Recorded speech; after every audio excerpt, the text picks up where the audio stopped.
Hello दोस्तों, good evening. मैं CS Yadav, Shekhar GS academy Darbhanga से। शेखर GS एकेडमी दरभंगा आप लोगों के लिए नया बैच शुरू करने जा रहा है। GK GS foundation course, GK GS foundation course. और नया बैच का शुरुआत 11 सितंबर 2023 से इसका आगाज होने जा रहा है। नए बैच का आगाज कब से होने जा रहा है? 11 सितंबर 2023 से। ये जो फाउंडेशन बैच है BPSC, Bihar SSC, Bihar police, Bihar दरोगा और रेलवे एग्जाम, जितने भी एक दिवसीय एग्जाम होता है उन सभी एग्जाम के लिए, परीक्षाओं के लिए फायदेमंद होगा।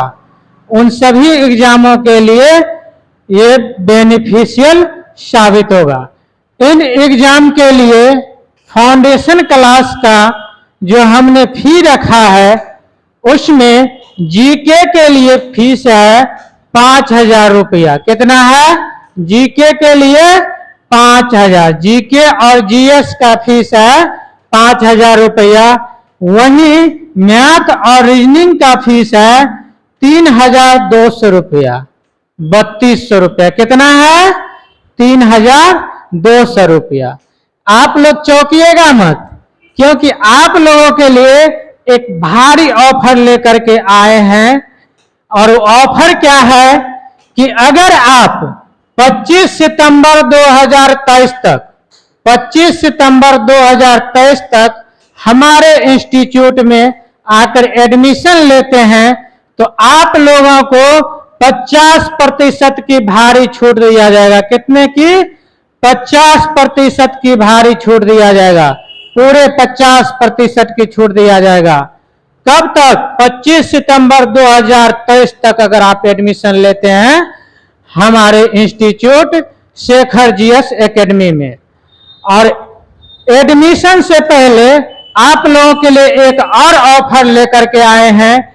वो क्या है कि ऑफर है कि आप हमारे यहां आकर के 10 दिन की फ्री डेमो क्लास ले सकते हैं। जो डेमो क्लास है, डेमो क्लास 10 दिन का, 10 डेज, 10 दिन का डेमो क्लास दिया जाएगा। कितने दिन का? 10 दिन का। 10 दिन फ्री डेमो क्लास दिया जाएगा। आप आकर के हमारे क्लास से जुड़िए शेखर GS एकेडमी से और फ्री में 10 दिन का क्लास कीजिए। 10 दिन पढ़ के देख लीजिए कि 10 दिन में आपको समझ में आता है कि नहीं आता है। 10 दिन पढ़ने के बाद ही आप डिसाइड कीजिएगा कि आपको हमारे इंस्टीट्यूट में एडमिशन लेना है या नहीं लेना है। तो 10 दिन का हमने फ्री क्लास रखा है, फ्री डेमो क्लास।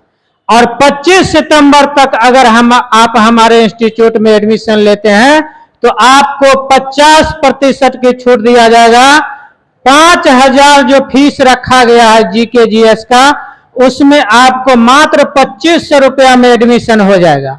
और मैथ और रीजनिंग के लिए 3,200 रुपया फीस रखा गया है, उसमें 50% की छूट के साथ मात्र 1,600 रुपया में आपका एडमिशन हो जाएगा। तो मात्र ये जो है ऑफर लिमिट समय के लिए है। कब तक के लिए? 25 सितंबर 2023 तक के लिए। तो दोस्तों, दरभंगा में रहने वाले छात्र छात्राओं जो एक दिवसीय एग्जाम का, जनरल कंपटीशन का तैयारी कर रहे हैं दरभंगा में रह करके या दरभंगा से बाहर कहीं पर भी, तो आकर के हमारे क्लास से जुड़िए। और हमारे क्लास के टीचर के द्वारा, फैकल्टी के द्वारा जो चीज पढ़ाया जाएगा उनका लाभ उठाइए। इसमें हम हमारे क्लास के द्वारा YouTube पर भी पढ़ाया जाता है। YouTube पे आप जुड़े हमारे क्लास शेखर GS एकेडमी से। YouTube पर जुड़ने के लिए एक लिंक दिया गया है। लिंक का नाम है @Shekhar GS academy, @Shekhar GS academy.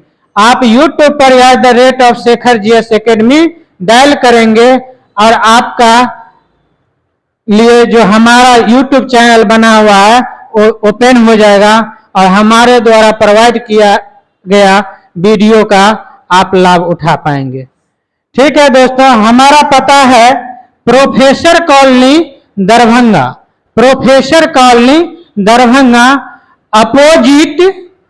Opposite Shukla medical hall, opposite Shukla medical hall.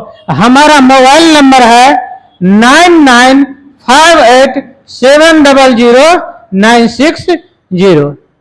धन्यवाद। अब हम लोग 50 महत्वपूर्ण इतिहास का क्वेश्चंस पढ़ेंगे, ऑब्जेक्टिव टाइप क्वेश्चन। 50 महत्वपूर्ण ऑब्जेक्टिव टाइप क्वेश्चन। इससे पहले कि अभी तक 6 से 7 वीडियो अपलोड हो चुका है यूट्यूब पे, तो आप अगर हमारे द्वारा प्रोवाइड किया गया पहले वाले वीडियो देखना चाहते हैं तो आप हमारे यूट्यूब लिंक पर जाएंगे और पहले जो 5 और 6 वीडियो यूट्यूब पर डाला गया है वो आप देखेंगे और वहां से लाभ उठाएंगे। तो चलिए दोस्तों, आज के क्लास का आगाज करते हैं और आप लोगों के लिए objective type class, objective type प्रश्न लेकर के आए हैं, उनको हम पढ़ाने जा रहे हैं और आप इनका फायदा लेंगे। चलिए,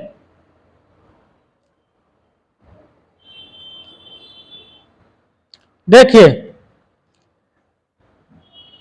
इसमें थोड़ा सा क्या हो गया कि नंबरिंग जो है क्वेश्चंस का ऊपर नीचे हो गया, तो आप लोग मैनेज कर लेंगे। यहां नंबर 14 से शुरुआत हो रहा है, लेकिन ये जो है 1-2 नंबर नीचे चला गया है, तो आप लोग मैनेज कर लेंगे। ये वीडियो है नंबर 5 नंबर का या 6 नंबर का वीडियो होगा हमारे क्लास का।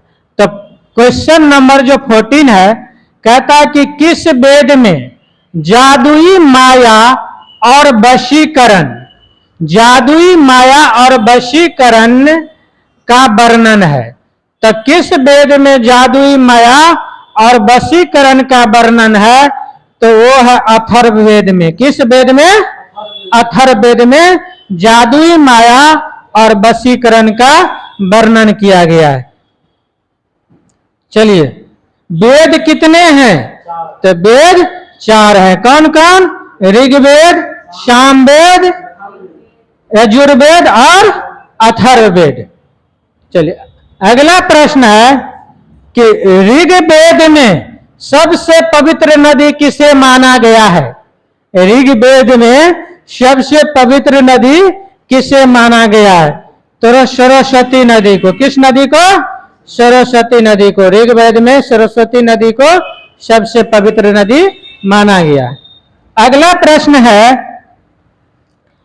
16 नंबर क्वेश्चन, कहता है कि 3 कर्मों या पदों में 3 लोक को माप लेने के कारण किसे उपकर्म कहा गया है? तो आप लोग जानते होंगे कि विष्णु के जो अवतार थे, वामन अवतार, उन्होंने 3 पग में ही तीनों लोक को नाप लिया था। तो कौन होंगे? विष्णु। विष्णु के कौन से अवतार? वामन अवतार।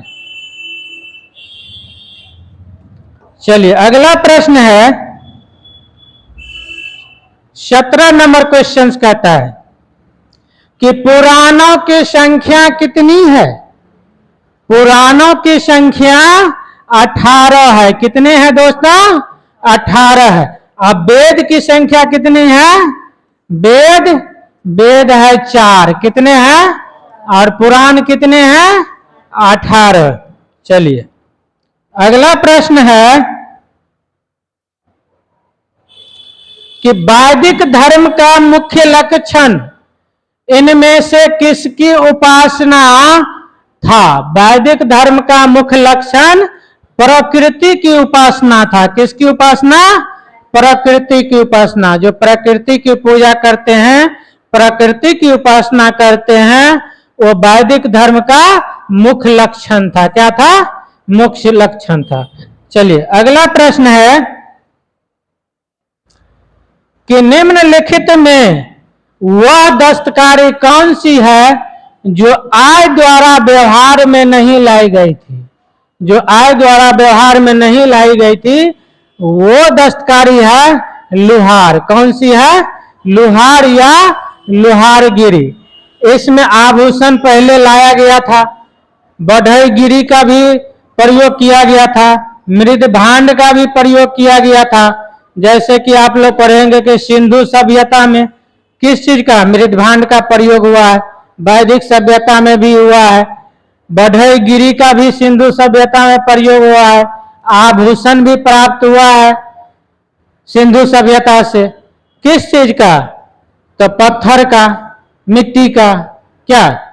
अब मिट्टी के जो कभी कभी प्रश्न पूछ देता है कि टेराकोटा किसे कहा जाता, तो मिट्टी के जो हल होता था और मिट्टी को पका करके जो चीज बनाया जाता था उसे क्या कहते थे? टेराकोटा। अगला प्रश्न देखिए, आदि काव्य की संज्ञा किसे दी जाती है? आदि काव्य की संज्ञा किसे दी जाती है? तो आदि काव्य की संज्ञा महाभारत रामायण को दी जाती है। किसे दिया जाता है? रामायण को दिया जाता है आदि काव्य। चलिए 21 नंबर क्वेश्चन कहता है कि निम्नलिखित में से कौन मूलतः जल या समुद्र का देवता था? तो जल या समुद्र का देवता कौन था? तो वरुण। कौन थे? वरुण। जल या ऋग्वेद में, ऋग्वैदिक काल में कह रहा है जल या समुद्र का देवता कौन था? वरुण था। चलिए अगला प्रश्न, पतंजलि कौन था? पतंजलि कौन था? तो पतंजलि जो है पाणिनि के संस्कृत व्याकरण अष्टाध्यायी का एक टीकाकार था। क्या था? पाणिनि द्वारा जो लिखा गया था संस्कृत व्याकरण। संस्कृत व्याकरण किसके द्वारा लिखा गया था? पाणिनि के द्वारा। इसी संस्कृत व्याकरण में एक टीका लिखा था जिसका नाम था अष्टाध्यायी। क्या नाम था? अष्टाध्यायी। तो पतंजलि कौन था? पाणिनि के संस्कृत व्याकरण में एक टीकाकार था। कौन था? एक टीकाकार था। अगला प्रश्न कहता है कि भारत के किस स्थल की खुदाई से लौह धातु के प्रचलन के प्राचीनतम प्रणाली मिले हैं? तो भारत की किस स्थल की खुदाई से लौह धातु के प्रचलन के प्राचीनतम प्रमाण मिले हैं? तो किस जगह की? अतरंजी खेरा। किस जगह की? अतरंजी खेरा की। अतरंजी खेरा की खुदाई से क्या मिला है? लौह धातु की अवशेष मिला है। ठीक है। चलिए अगला प्रश्न है कि कौन सा वेद अंशतः गद्य रूप में भी रचित है? कौन सा वेद अंशतः गद्य रूप में रचित है? तो कौन सा वेद है? यजुर्वेद है। कौन सी वेद? यजुर्वेद है। यह गद्य रूप में भी लिखा हुआ है और पद रूप में भी लिखा हुआ है। समझ गए ना? अंशतः गद्य रूप में, अंशतः पद रूप में। सभा और समिति प्रजापति की दो पुत्रियां थी का उल्लेख किस वेद में मिलता है?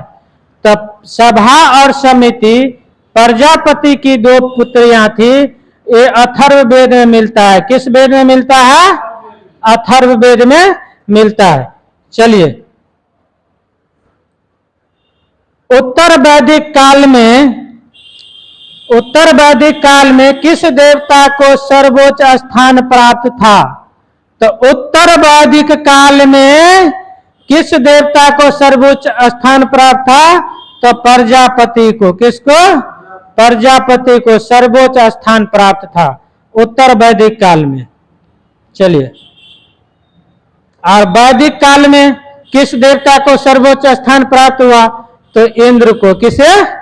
इंद्र को। चलिए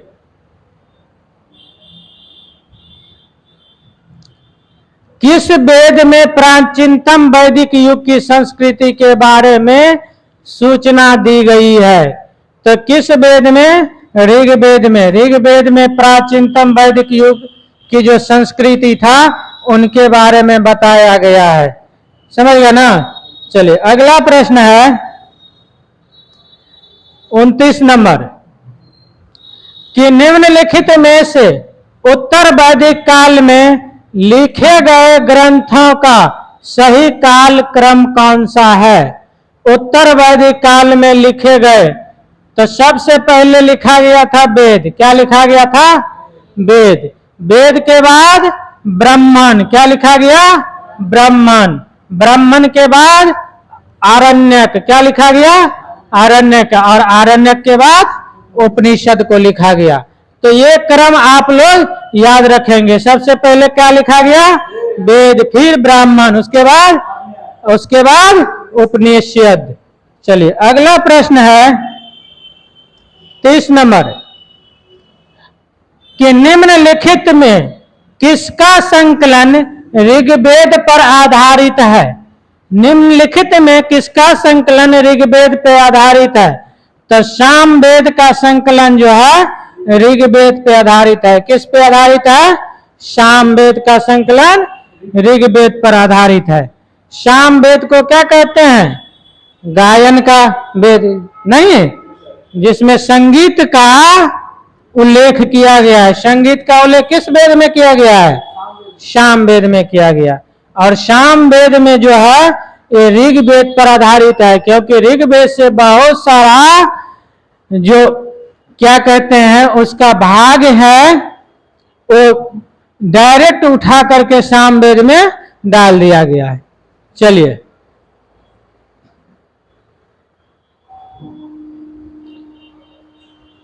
निम्नलिखित में कौन प्रस्थानत्रयी में शामिल नहीं है?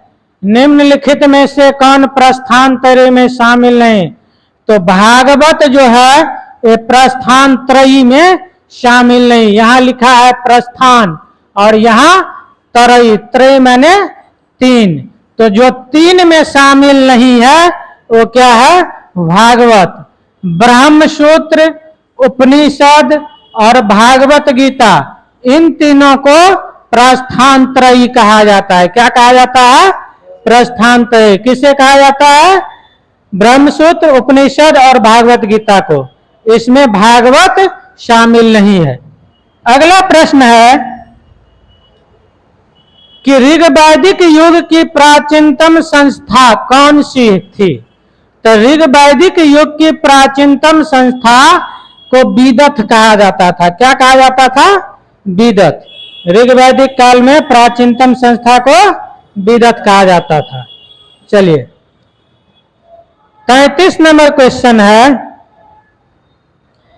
कि ब्राह्मण ग्रंथों में सर्वाधिक प्राचीनतम कौन सा है? ब्राह्मण ग्रंथों में सर्वाधिक प्राचीनतम शतपथ ब्राह्मण है। क्या है? शतपथ ब्राह्मण। ये सबसे प्राचीन है, सबसे पहले का है। कौन सा? शतपथ ब्राह्मण। चलिए